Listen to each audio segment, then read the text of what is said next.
সবাইকে স্বাগত দীপ্ত সন্ধ্যার সংবাদে। সাথে রয়েছে দোলা ডলরের। শুরুতেই জানাবো সংবাদ শিরোনাম। পুলিশের শৃঙ্খলা ফিরে আসায় পর্যায়ক্রমে সেনা সদস্যদের ব্যারাকে ফেরানোর বার্তা স্বরাষ্ট্রমন্ত্রীর। পশ্চিমবঙ্গে বিজেপি নেতার ব্যক্তিগত সহকারীকে হত্যা, নির্বাচনের পর রাজনৈতিক অস্থিরতা। 2 ম্যাচ টেস্ট সিরিজে কাল মুখোমুখি হবে পাকিস্তান বাংলাদেশ। মিরপুরে খেলা শুরু 10টায়।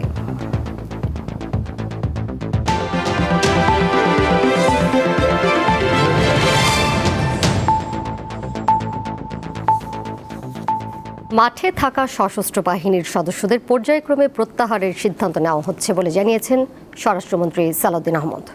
বৃহস্পতিবার সচিবালয় সিলেটের পাথর উত্তোলন বিষয়ে বৈঠক শেষে ব্রিফিংয়ে তিনি এই কথা জানান। স্বরাষ্ট্রমন্ত্রী বলেন, এখন নির্বাচিত এবং রাজনৈতিক সরকার ক্ষমতায়। পুলিশ বাহিনীর কার্যক্রমও গতিশীল হয়েছে। মাঠ পর্যায়ে দীর্ঘদিন সেনাবাহিনীর দায়িত্ব পালনের কোনো প্রয়োজন নেই, তাই পর্যায়ক্রমে সেনা সদস্যদের প্রত্যাহারের উদ্যোগ নেওয়া হচ্ছে। তবে কোন প্রক্রিয়ায় তারা ফেরত যাবে তা আলোচনা করে সিদ্ধান্ত নেওয়া হবে বলে জানান তিনি।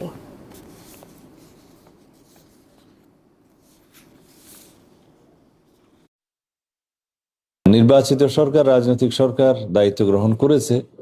আমরা পুলিশ বাহিনীকে একটা সুশৃঙ্খল অবস্থায় ফেরত নিয়ে আসতে পেরেছি বলে আমাদের এখন বিশ্বাস জন্মেছে, জনমনেও বিশ্বাস জন্মেছে। তো সেই অবস্থায় আমরা পর্যায়ক্রমে মাঠ থেকে সেনাবাহিনীকে প্রত্যাহার করার জন্য উদ্যোগ নিচ্ছি। গত 24 ঘন্টায় সারা দেশে হাম ও উপসর্গ নিয়ে আরও 12 জনের মৃত্যু হয়েছে। একই সময় হাসপাতালে নতুন রোগী ভর্তি হয়েছে 1524 জন। বৃহস্পতিবার স্বাস্থ্য অধিদপ্তরের প্রতিবেদনে তথ্য জানানো হয়। প্রতিবেদন অনুযায়ী গত 24 ঘন্টায় নিশ্চিত হামে 1 জন এবং সন্দেহজনক হামে 11 জনের মৃত্যু হয়েছে। এ নিয়ে গত 15 মার্চের পর থেকে হাম ও উপসর্গে মৃত্যুর সংখ্যা দাঁড়ালো 336 জনে। এছাড়া গত 24 ঘন্টায় নিশ্চিত হাম আক্রান্ত হয়ে 286 জন এবং সন্দেহজনক হামে 1238 জন হাসপাতালে ভর্তি হয়েছে। গত 15 মার্চ থেকে এখন পর্যন্ত মোট 38,120 জন হাসপাতালে চিকিৎসা নিয়েছে। এর মধ্যে হাসপাতাল থেকে ছাড়া পেয়েছে 28,238 জন এবং বর্তমানে চিকিৎসাধীন 9,882 জন।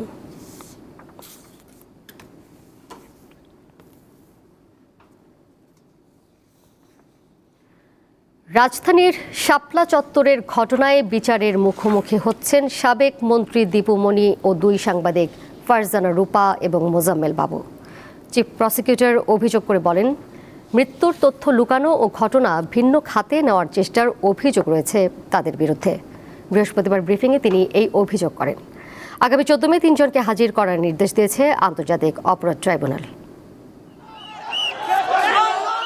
রাজধানীর মতিঝিলের শাপলা চত্বরে হেফাজতে ইসলামের মহাসমাবেশে হত্যাযজ্ঞের ঘটনায় করা মানবতা বিরোধী অপরাধের মামলায় এবার বিচারের মুখোমুখি হচ্ছেন সাংবাদিক ফারজানা রূপা, মোজাম্মেল বাবু ও সাবেক মন্ত্রী দীপু মনি। বৃহস্পতিবার ট্রাইব্যুনালে তাদের বিরুদ্ধে প্রোডাকশন ওয়ারেন্ট ইস্যুর আবেদন করে প্রসিকিউশন।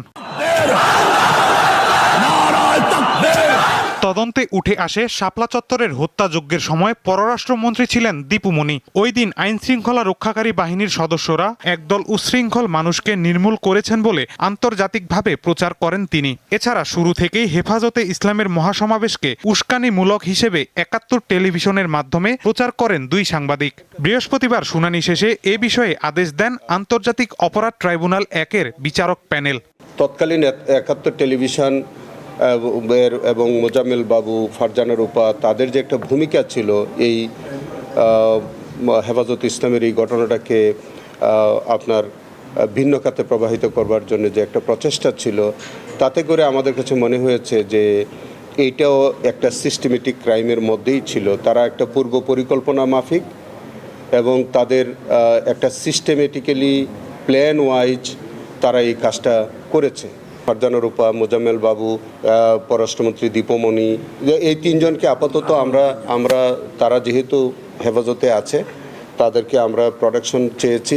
একই দিনে এই মামলার তদন্তের অগ্রগতি বিষয়ে জানতে ট্রাইব্যুনালে আসেন হেফাজতে ইসলামের নেতৃবৃন্দ। তারা প্রসিকিউশন টিমের সঙ্গে বৈঠক করেন। হেফাজতে ইসলামের মামলার অগ্রগতি এবং কার্যক্রম খুব দ্রুত গতিতে এগিয়ে যাচ্ছেন। উনি আন্তরিকভাবে আমাদের এই মামলাকে পরিচালনা করার জন্য এবং চূড়ান্ত পর্যায়ে নিয়ে যাওয়ার জন্য উনি এবং ওনার টিম কাজ করছেন। আমরা আশা করছি নতুন এই চিফ প্রসিকিউটর সাহেব উনি যেভাবে মামলাকে সামনে নিয়ে যাওয়ার জন্য একটা চূড়ান্ত পর্যায়ে বিচারের মুখোমুখি বিচারে নিয়ে আসার জন্য ওনার আন্তরিকতা আমরা লক্ষ্য করেছি। এই মামলায় গ্রেপ্তার হয়ে বর্তমানে কারাগারে আছেন 6 আসামি। আগামী 7 জুন তদন্ত প্রতিবেদন দাখিলের জন্য দিন ধার্য রয়েছে। মাহিদুর রহমান, দীপ্ত সংবাদ, ঢাকা। নেত্রকোনার মদনে আলোচিত মাদ্রাসা ছাত্রী ধর্ষণ মামলার প্রধান অভিযুক্ত আমানুল্লাহ আমান সাগরকে 3 দিনের রিমান্ড মঞ্জুর করেছেন নেত্রকোনার অতিরিক্ত চিফ জুডিশিয়াল ম্যাজিস্ট্রেটের আদালত। আজ সকাল 11টার দিকে আসামি সাগরকে আদালতে হাজির করা হলে আদালত এই আদেশ দেন। এর আগে বুধবার ভোরে তাকে ময়মনসিংহের গৌরীপুর থেকে আটক করে মদন থানা পুলিশের কাছে হস্তান্তর করে র্যাব 14। মামলাটির রাষ্ট্রপক্ষের আইনজীবী নুরুল কবির রুবেল জানান, 2025 সালে 2 অক্টোবর মাদ্রাসা ছুটি শেষে শিশুটিকে বারান্দার একটি কক্ষ ঝাড়ু দেওয়ার কথা বলে জোরপূর্বক ধর্ষণ করে অভিযুক্ত শিক্ষক সাগর। শিশুটি ভয়ে তখন বিষয়টি গোপন করলেও গত 18 এপ্রিল স্বাস্থ্য পরীক্ষা করে জানা যায় শিশুটি অন্তঃসত্ত্বা। তখন শিশুটি সব খুলে বললে তার মা বাদী হয়ে মদন থানায় নারী ও শিশু নির্যাতন দমন আইনে মামলা দায়ের করেন।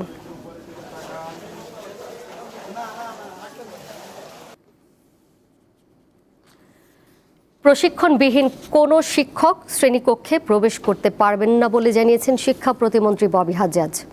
দুপুরে রাজধানীতে এক অনুষ্ঠানে তিনি এই কথা বলেন। সরকারের অগ্রাধিকার ও শিক্ষা খাত, বাজেট ও বাস্তবতা শীর্ষক নাগরিক সংলাপের আয়োজন করে নাগরিক প্ল্যাটফর্ম। আগামী 3 থেকে 5 বছরের জন্য একটি টেকসই কর্মপরিকল্পনা তৈরি করার কথাও জানান শিক্ষা প্রতিমন্ত্রী। এছাড়া দেশের ইবতেদায়ী মাদ্রাসাগুলোকে প্রাথমিক শিক্ষা অধিদপ্তরের অধীনে আনার প্রক্রিয়া শুরু হয়েছে বলেও জানান তিনি।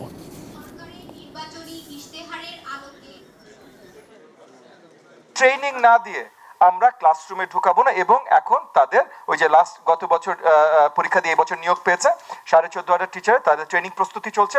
তারা ট্রেনিং করে হয়তো within the next 4 to 6 months তারা শ্রেণী কক্ষে প্রবেশ করবেন। আমরা একটা স্টেপে পুরো বাংলাদেশ পরিশুদ্ধ হয়ে যাবে এটা আমরা নিজেরাও আশা করি না, but the steps are being taken.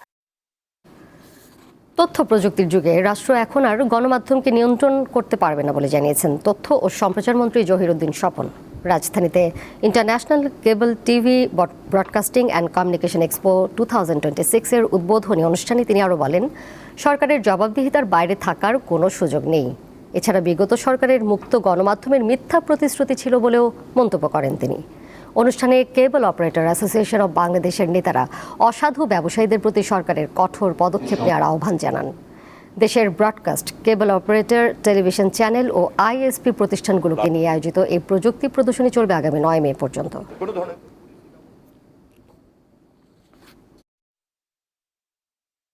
গণমাধ্যম কমিশন করা, গণমাধ্যমকে স্বাধীন করা, এই কথাগুলি আগের সরকারের আমলে কেবলমাত্র একটা গালবরা বলি ছিল, কিন্তু এই বাস্তবতার কারণে আমাদের সরকার, তারেক রহমানের সরকার, আমরা খুব ভালো করেই বুঝি এটি এখন আর গালভরা বলি নয়, এটি একটি অবশ্যই পালনীয় শর্ত। নারায়ণগঞ্জ আঞ্চলিক পাসপোর্ট অফিসে অভিযান পরিচালনা করেছে র্যাব।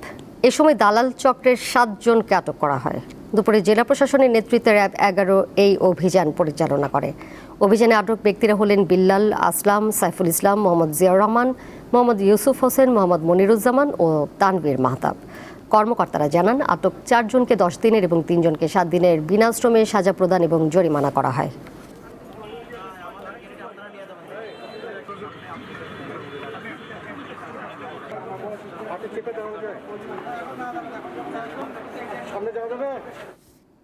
সৌদি আরবের ইয়ানুবু বন্দর থেকে আসা অপরিশোধিত তেলবাহী জাহাজ বুধবার কুতুবদিয়া চ্যানেলে পৌঁছার পর এখন চলছে লাইটারিং কার্যক্রম।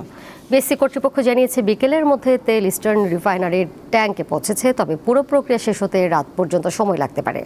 ফলে আগামীকাল সকাল থেকে ইস্টার্ন রিফাইনারি পুরোদমে উৎপাদন শুরু করতে পারে বলে জানিয়েছে সংশ্লিষ্ট কর্তৃপক্ষ।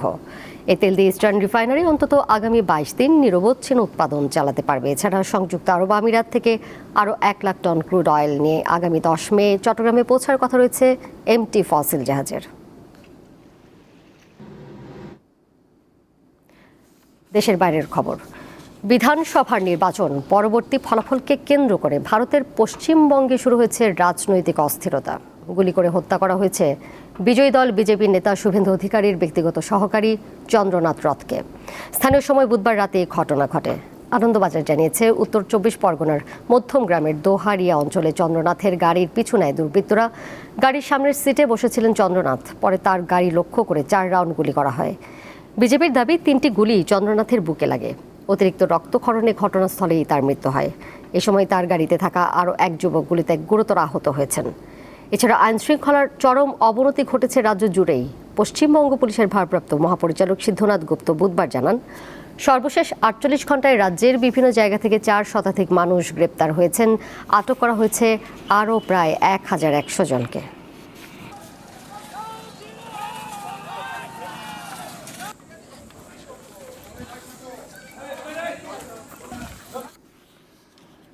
সৌদি আরব ও কুয়েত তাদের আকাশসীমা ব্যবহারের অনুমতি না দেওয়ায় হরমুজ প্রণালীতে জাহাজ পাহারার পরিকল্পিত নৌ অভিযান প্রজেক্ট ফ্রিডম স্থগিত করেছেন মার্কিন প্রেসিডেন্ট ডোনাল্ড ট্রাম্প। মার্কিন সংবাদ মাধ্যম এনবিসি নিউজের প্রতিবেদনে তথ্য জানানো হয়েছে। প্রতিবেদনে আরও বলা হয়, রিয়াদের দক্ষিণ পূর্বে অবস্থিত প্রিন্স সুলতান বিমান ঘাঁটি ব্যবহার কিংবা সৌদি আরবের আকাশসীমা দিয়ে মার্কিন বিমান ওড়ার অনুমতি দিতে অস্বীকৃতি জানিয়েছে সৌদি আরব। প্রতিবেদন অনুযায়ী ট্রাম্প সৌদি যুবরাজ মোহাম্মদ বিন সালমানের সঙ্গে টেলিফোনে কথা বলেও কোনো সমঝোতায় পৌঁছাতে পারেননি। এই প্রতিবেদনে আরও বলা হয়েছে, রোববার বিকেলে সামাজিক যোগাযোগ মাধ্যমে প্রেসিডেন্ট ট্রাম্পের আকস্মিক ঘোষণা সৌদি আরবের নেতৃত্বকে হতাশ ও ক্ষুব্ধ করেছে। এর পরপরই যুক্তরাষ্ট্রকে সমর্থন না দেওয়ার কথা জানায় দেশ দুটি।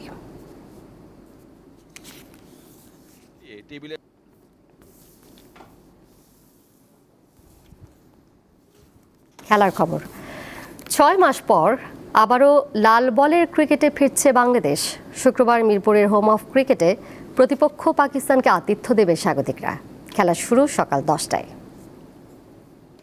টেস্ট ক্রিকেটে সাম্প্রতিক সময়ে বাংলাদেশের পারফরমেন্স সন্তোষজনক নয়। 2019 সালে টেস্ট চ্যাম্পিয়নশিপ শুরুর প্রথম আসরে 7 ম্যাচ খেলে সাফল্য একটি ড্র। 2021-23 চক্রে 12 ম্যাচ খেলে জয় পায় একটিতে। 2023-25 চক্রে 12 ম্যাচে 4টিতে জয় পায় টাইগাররা। সব মিলিয়ে টেবিলের 7 নম্বরে থেকে চ্যাম্পিয়নশিপ শেষ করেন শান্ত লিটনরা। চলতি চক্রে শ্রীলঙ্কার কাছে 1 ম্যাচ হারলেও ড্র করেছে অন্যটি। দুই দলেরই ভালো পেস অ্যাটাক, বাট আমাকে যদি জিজ্ঞেস করেন আমি বলবো যে আমাদের পেস বোলিং অ্যাটাক হয়তো সামান্য একটু আগায় আছে। লাস্ট কয়েক বছর যদি আমি দেখি ওরা যেভাবে বোলিং করছে, প্রপার একটা ভালো উইকেটে খেলাটা খেললে আমাদের টিমের জন্য আরো বেটার রেজাল্ট আনা সম্ভব। অতীত পরিসংখ্যান হিসেব কষলে পাকিস্তানও স্বাভাবিকভাবেই টেস্টে বাংলাদেশের চেয়ে শক্তিশালী। এখন পর্যন্ত দু দলের 15 টেস্টে পাকিস্তানের জয় 12টিতে, বাংলাদেশ জিতেছে 2টি। তবে বাংলাদেশের সমর্থকদের জন্য আশার খবর, জয় পাওয়া ওই 2 টেস্টই সবশেষ পরিসংখ্যান।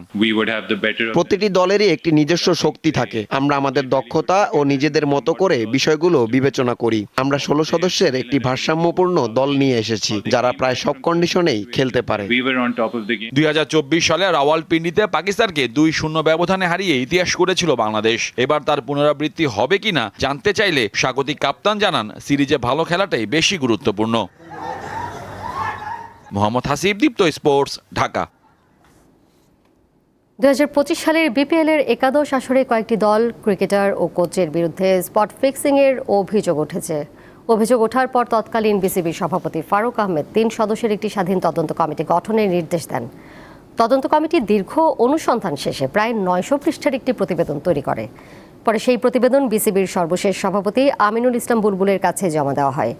বিসিবির দুর্নীতি দমন বিভাগের পরামর্শক অ্যালেক্স মার্শালের সুপারিশে ক্রিকেটার সহ মোট 9 জনের বিরুদ্ধে অভিযোগ আনা হয়েছে, যদিও তখন আনুষ্ঠানিকভাবে কারো নাম প্রকাশ করেনি বিসিবি। বৃহস্পতিবার আয়োজিত সংবাদ সম্মেলনে বিষয়টি নিয়ে কথা বলেন বিসিবির অ্যাডহক কমিটির প্রধান তামিম ইকবাল। তিনি জানান, তদন্ত প্রতিবেদনে 5 জন ব্যক্তির নাম পাওয়া গেছে, তবে কারা অভিযুক্ত তা পরে সংবাদ বিজ্ঞপ্তির মাধ্যমে জানানো হবে বলে উল্লেখ করেন তিনি।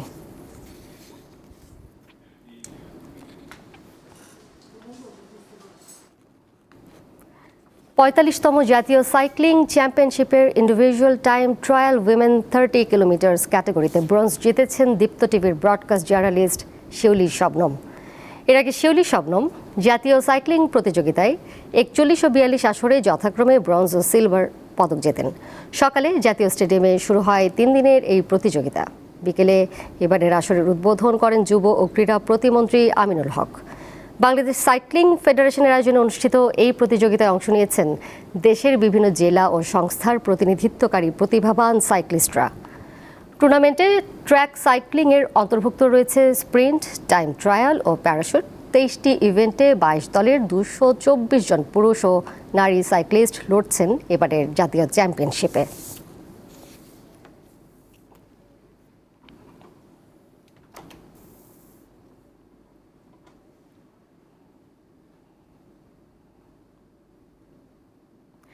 এর সাথে শেষ করব দীপ্ত সন্ধ্যার সংবাদ। যাবার আগে শিরোনামগুলো জানিয়ে দিব আরও একবার।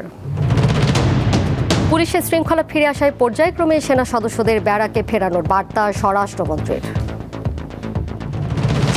পশ্চিমবঙ্গে বিজেপি নেতার ব্যক্তিগত সহকারীকে হত্যা, নির্বাচনের পর রাজনৈতিক অস্থিরতা।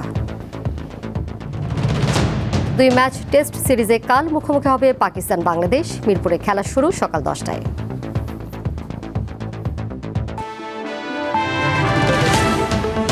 এই ছিল এখনকার মতো। পরের সংবাদ দেখবেন রাত 11টায়। এছাড়াও আরও তথ্য এবং বিনোদনের নানা খবর জানতে যুক্ত থাকুন দীপ্ত ডিজিটাল প্ল্যাটফর্মে। ধন্যবাদ সবাইকে এতক্ষণ সাথে থাকার জন্য।